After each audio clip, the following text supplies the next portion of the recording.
Hello friends, welcome to my channel. तो ये to be with you का 32 episode है और अगर अब तक आपने इसके प्रीवियस एपिसोड नहीं देखे सो आई रिक्वेस्ट यू कि पहले आप इसके प्रीवियस एपिसोड्स देख लीजिए, तो आपको ये ड्रामा और भी अच्छी तरीके से समझ में आएगा। और अगर अब तक आपने मेरे चैनल को सब्सक्राइब नहीं किया है सो आई रिक्वेस्ट यू गाइस कि मेरे चैनल को भी सब्सक्राइब कर दीजिए। So without wasting any more time let's start this video. ड्रामे के स्टार्टिंग में मिया रो रही होती है और उसे ऐसा लगता है कि उसके पापा के साथ जो कुछ भी हुआ था वो सिर्फ मिया की वजह से हुआ है। ना ही वो सोती और ना ही उसके पापा के साथ ये सब होता। तभी उसके सामने लीतो आता है और लीतो उसे समझाता है कि इसमें उसकी कोई भी गलती नहीं है और अगर वो इसी तरीके से एक ही बारे में सोचती रहेगी तो उसके पापा का ध्यान कौन रखेगा। अभी जो कुछ हो गया है तुम्हें उस पर ध्यान नहीं देना चाहिए बल्कि अपनी तबीयत पे ध्यान देना चाहिए।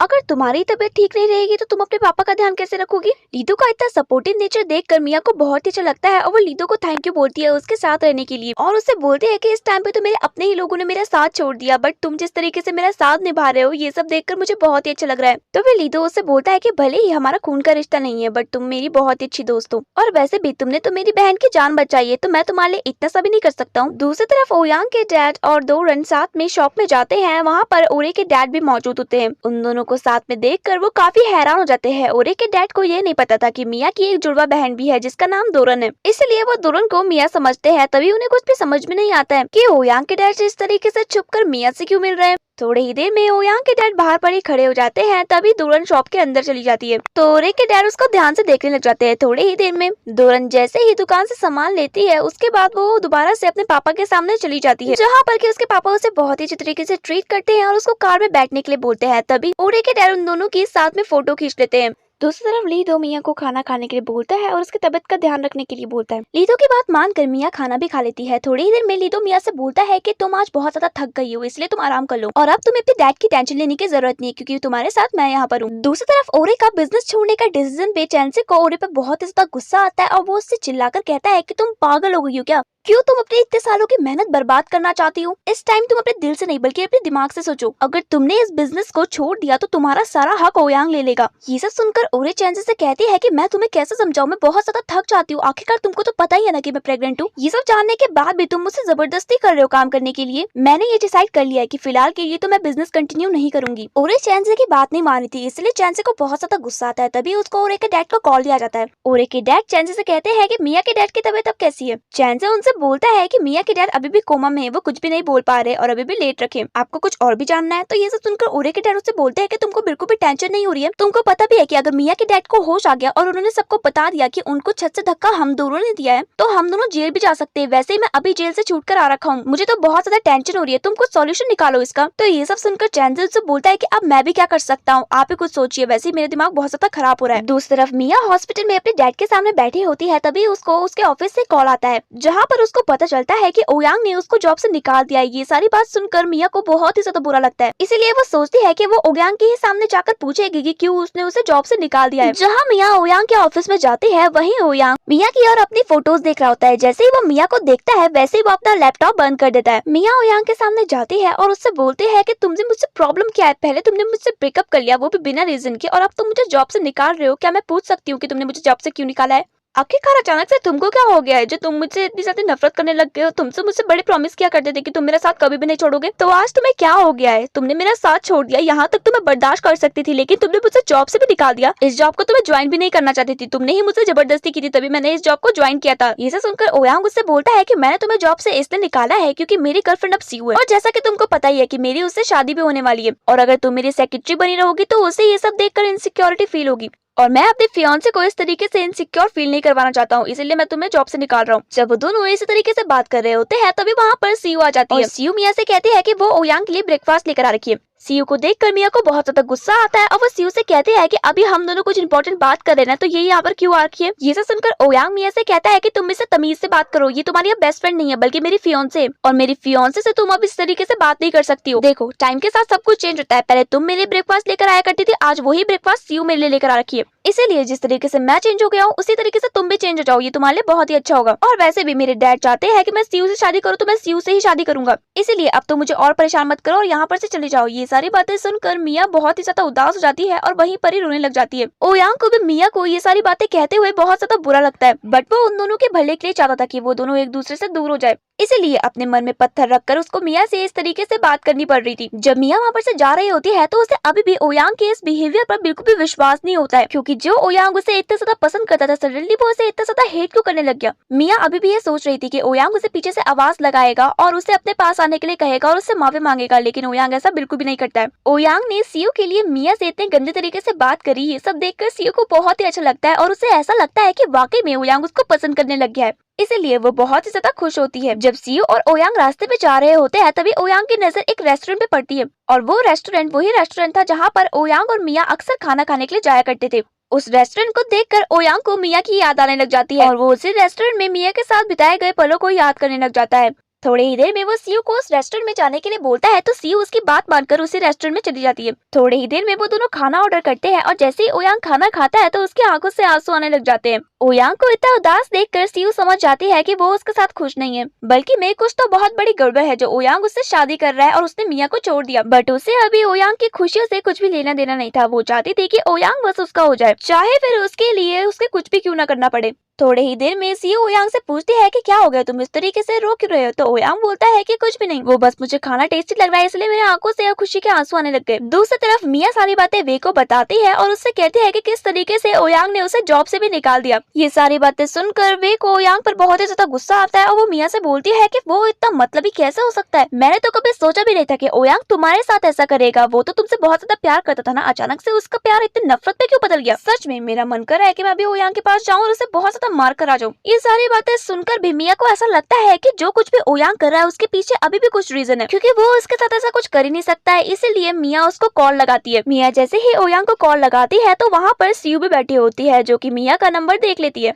सीयू को इस तरीके से देखकर ओयांग उससे बोलता है कि तुम्हें टेंशन लेने की जरूरत नहीं है, मैं तुम्हारे साथ शादी करूंगा। और ऐसे ही कहकर वो मिया का कॉल काट देता है। ओयांग जैसे ही मिया का कॉल काटता है तो मिया उसे दोबारा कॉल लगाने लग जाती है, बट जैसे ही मिया उसे कॉल लगाने वाली होती है तब तक वे उसका हाथ पकड़ लेती है और उसे कॉल लगाने के लिए मना करती है। उसके बाद उसे बोलती है कि ओयांग अगर तुमसे सच में प्यार करेगा ना तो वो तुम्हारे पास आएगा, पर तुम्हें उससे प्यार की भीख मांगने की जरूरत नहीं है। और सच बताऊं तो मुझे आज ऐसा लगता है कि ओयांग तुम जैसे अच्छी लड़की डिजर्व ही नहीं करता है, उसके लिए तो सीयू जैसे चालाक लड़की ही ठीक है। और इसी तरीके से वो दोनों बातें करते करते बियर पीने लग जाते हैं। बियर पीने के बाद मिया भी अपनी भड़ास खूब ज्यादा निकालती है और उससे बोलती है कि मैंने कभी नहीं सोचा था कि ओयांग मेरे साथ ऐसा करेगा। छोड़ो, अगर वो मेरे साथ नहीं रहना चाहता तो मैं भी उसके साथ क्यों रहूं, मुझे भी उसकी जरूरत नहीं है। दूसरी तरफ सीयू ओयांग का हाथ पकड़ती है और उससे बोलती है कि तुम्हें टेंशन लेने की बिल्कुल भी जरूरत है, तुम्हें जब भी मेरी हेल्प चाहिए होगी ना तो मैं तुम्हारे साथ हमेशा रहूंगी, और मैं तुमसे बहुत ज्यादा प्यार करती हूँ, इसलिए मैं तुम्हारा साथ भी कभी नहीं छोड़ूंगी। थोड़े ही देर में मिया और वे दोनों ही बहुत ज्यादा ड्रिंक कर लेते हैं। उसके बाद वो जो हरकतें कर रहे होते हैं उनको खुद भी नहीं पता होता कि वो सब क्या कर रहे हैं। एक तरफ तो मिया ओयांग को बुलाना चाह रही थी लेकिन उसके आंसू रुक ही नहीं रहते और वो कॉन्स्टेंटली बस ओयांग को ही याद कर रही थी। दूर से ही ये सारी चीजें लीतो देख रहा होता है। दूसरी तरफ ओयांग मिया को याद करते हुए ही ऑफिस में सो जाता है, तभी वहाँ पर उसके पापा आ जाते हैं। जैसे ही ओयांग के डैड ओयांग को देखते हैं तो वो ओयांग से बोलते हैं कि तुम घर जाकर रेस्ट कर लो। फिर ओयांग उनसे बोलता है कि डैड आप मेरी टेंशन मत लीजिए, मैं यहाँ ऑफिस पे ठीक हूँ और वैसे भी अभी मुझे बहुत सारा काम खत्म करना है। तो ये सारी बातें सुनकर ओयांग के डैड को ओयांग के लिए बहुत ज्यादा बुरा लगता है और वो अपने बेटे से बोलते हैं कि मुझे माफ कर दो, मेरी गलती की सजा आज तुम भुगत रहे हो। अगर मैंने आज मिया की मॉम के साथ ऐसा नहीं किया होता तो तुम्हारे साथ भी इतना बुरा नहीं होता। सच में कभी कभी तो मुझे ऐसा लगता है कि मैं एक बिल्कुल भी अच्छा डैड नहीं हूँ। ये सारी बातें सुनकर ओयांग अपने डैड से बोलता है कि डैड इसमें आपकी कोई भी गलती नहीं है, इसीलिए आप अपने आप को ब्लेम मत कीजिए। थोड़ी देर बाद उसके डैड उससे पूछते हैं कि कहीं तुमने इस सारी सच्चाई के बारे में मिया को तो नहीं बता दिया। तो ओयांग अपने डैड से बोलता है कि नहीं डैड, मैंने मिया को इस सारी सच्चाई के बारे में नहीं बताया है, क्योंकि मुझे पता है कि अगर उसे ये सब बातें पता चलेगी तो उसे बहुत ही ज्यादा बुरा लगेगा और वो पूरी तरीके से टूट जाएगी। बट मैंने उसे ये सब नहीं बताया, इसलिए उसे ऐसा लग रहा है कि मैं उसे धोखा दे रहा हूँ और वो मुझसे बहुत ज्यादा नफरत करने लग गई है। वो मुझसे नफरत कर रही है ये मैं सह लूंगा, लेकिन वो बहुत ज्यादा दुखी होगी तो ये मुझे देखकर बिल्कुल भी अच्छा नहीं लगेगा। बस आई होप कि वो इस सिचुएशन में अपने आप को संभाल ले और सब कुछ ठीक हो जाए। थोड़ी ही देर में ओयांग अपने डैड से बोलता है कि डैड मुझे मिया के लिए एकदम अच्छा लड़का मिल चुका है और वो लड़का कोई और नहीं है बल्कि लीदो है। लीदो मिया को बहुत ज्यादा पसंद करता है और वो उसका बहुत ज्यादा ख्याल भी रखता है। मुझे पता है कि वो मिया को जिंदगी भर खुश रख सकता है। लीदो की तरह मैच्योर लड़का हमें मिलेगा भी कहाँ, मैंने उसे बोल दिया है कि वो मिया से शादी कर ले। आई होप कि वो मिया से शादी करने के लिए हाँ बोल दे। थोड़े ही देर में लीदो ओयांग के डैड से मिलने के लिए आता है तो ओयांग के डैड उससे बोलते हैं कि मुझे पता है कि तुम्हें सारी सिचुएशन के बारे में पता है ना। मुझसे बहुत बड़ी गलती हो गई है। अब मुझे कुछ भी समझ में नहीं आ रहा है कि उस गलती को मैं किस तरीके से सुधारूं। अब मैं अपनी बेटियों को उनका अधिकार देना चाहता हूँ और मैं ये भी चाहता हूँ कि मैं उन दोनों के लिए एक अच्छा सा लड़का भी ढूंढूं ताकि उनकी शादी भी मैं किसी अच्छे से घर पे करा दूं। पहले ही उन दोनों के साथ बहुत ज्यादा बुरा हुआ है, जैसा कि तुमको पता ही है कि ओयांग ने तुमको बोल ही दिया होगा कि मिया के लिए तुमसे बेहतर लड़का हमें कहीं और मिलेगा ही नहीं। इसलिए मैं तुमसे बोलना चाहता हूँ कि क्या तुम मिया से शादी करोगे। ये सारी बातें सुनकर लीदो उनसे बोलता है कि हाँ अंकल, मैं मिया से बहुत ही ज्यादा प्यार करता हूँ, बट शादी का फैसला लेना मेरे लिए बहुत ही ज्यादा डिफिकल्ट होगा क्योंकि वो मुझसे प्यार नहीं करती है। बट फिर भी मैं आपको इस बारे में सोचकर सब कुछ बता दूंगा। थोड़ी ही देर में मिया की आंखें खुलती है तो उसे रात की कुछ भी बात याद नहीं होती है और उसको कुछ भी समझ में नहीं आता है कि वो यहाँ पर कैसे आ गई। थोड़ी ही देर में जब वो दोनों ब्रेकफास्ट करने के लिए बैठते हैं तभी वहाँ पर लीदो आता है और लीदो उन दोनों को उनकी रात के करतूतों के बारे में बताता है। अपनी रात की बातें सुनकर मिया को बहुत ही ज्यादा एम्बेरसमेंट फील होता है, लेकिन वे अपने भैया से बोलती है कि क्या हो गया अगर हमने ज्यादा ड्रिंक कर लिया था, हम दोनों तो बस एंजॉय कर रहे थे। और आपको पता भी है कि ओयांग ने मिया को जॉब से निकाल दिया है जिसके कारण मिया बहुत ही स्ट्रेस थी, इसीलिए मैंने उसे ड्रिंक करने के लिए बोला था, जिसके बाद उसे बहुत ही अच्छा लगा। तो उसके बाद ओयांग वैसे बोलता है कि तुम अपनी रात की करतूतों को देखना नहीं चाहती हो। वैसे थोड़ी देर में ली तो उन दोनों को उनकी वीडियो दिखाता है जिसे देखकर उन दोनों की हंसी नहीं रुक पाती है। वो वीडियो देखने के बाद मिया लीदो से माफी मांगती है और उससे बोलती है कि हमने तुम्हें बहुत ही ज्यादा परेशान किया ना। तो लीदो उससे बोलता है कि मैं मजाक कर रहा हूँ, कभी कभी लाइफ में एंजॉयमेंट तो होना ही चाहिए। कुछ दिनों से हम सभी बहुत ज्यादा दुखी हैं अंकल की वजह से, बट मैंने सोचा है कि क्यों ना हम किसी ट्रिप पर चले। ट्रिप से आने के बाद हमारा माइंड बिल्कुल फ्रेश हो जाएगा और हम बहुत ज्यादा एंजॉय भी करेंगे। ये सारी बातें सुनकर वो दोनों उसकी बातों से राजी हो जाते हैं और घूमने जाने के लिए तैयार हो जाते हैं।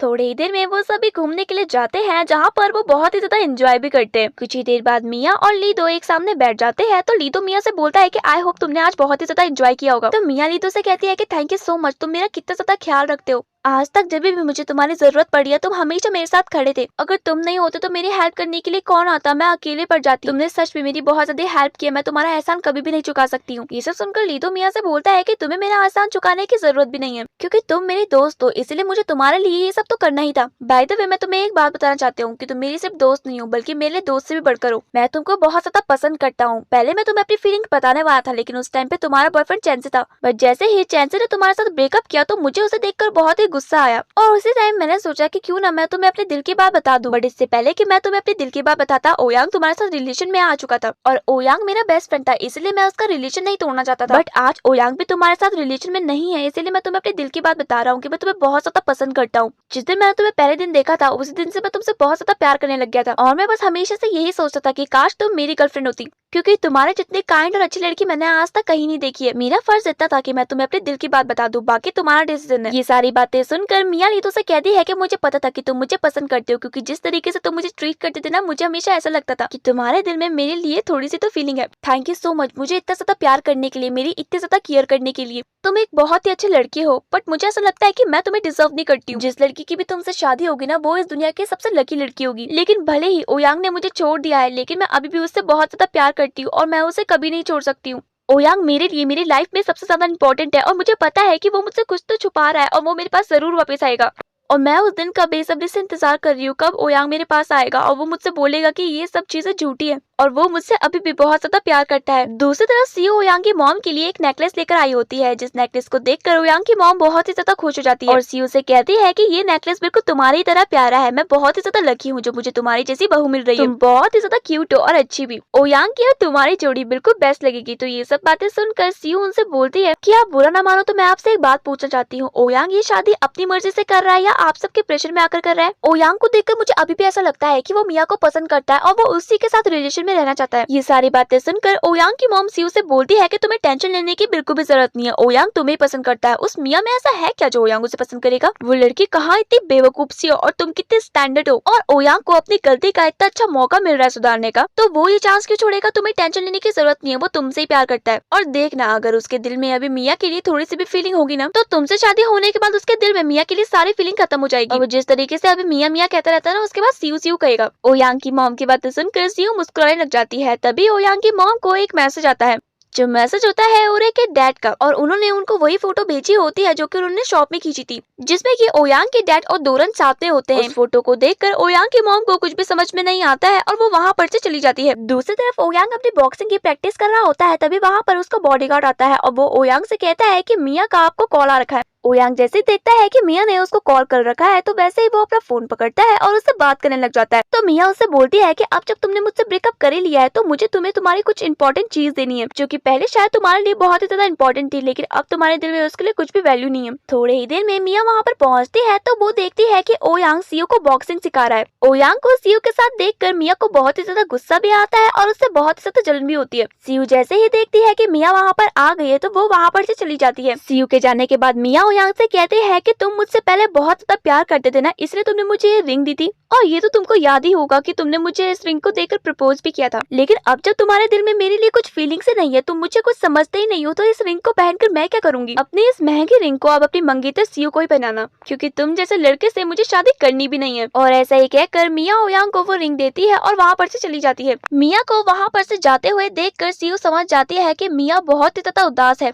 और उसको मिया के लिए बहुत ही ज्यादा बुरा भी लगता है। ओयांग का फेस देखकर सियो समझ जाती है कि वो भी बहुत ज्यादा उदास है और अभी भी वो मिया से इतना ही प्यार करता है जितना प्यार वो पहले मिया से किया करता था। इसीलिए वो ओयांग से बोलती है कि उसको मिया को ढूंढने के लिए जाना चाहिए, क्योंकि इस टाइम पे वो बहुत ही ज्यादा उदास है। तो चलिए फ्रेंड्स, आज के लिए बस इतना ही। बाकी का ड्रामा मैं आपको नेक्स्ट एपिसोड में सुनाऊंगी। तब तक के लिए बाय।